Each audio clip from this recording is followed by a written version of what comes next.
how to transfer Paysafecard to PayPal. Now, if you are on Paysafecard and you want to go ahead and transfer money to PayPal, there is no direct portal. Let me just tell you that. PayPal does not allow Paysafecard deposits. However, there are workarounds, and today I'll explain them clearly. So, first, you're going to understand that Paysafecard is basically a voucher. It has a 16-digit code and a fixed value. So to move this money to PayPal, you need an intermediary. Some online services and exchanges allow you to pay with Paysafecard and receive the equivalent balance in PayPal. So one method is to look for trusted third-party platforms that convert Paysafecard to PayPal.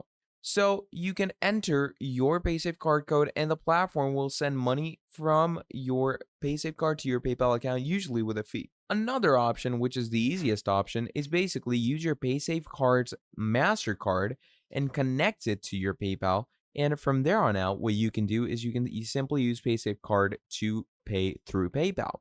So that is basically the ways you can use Paysafecard and PayPal. Thank you for watching this video till the end, and I'll see all of you next time. Have a great day. Goodbye.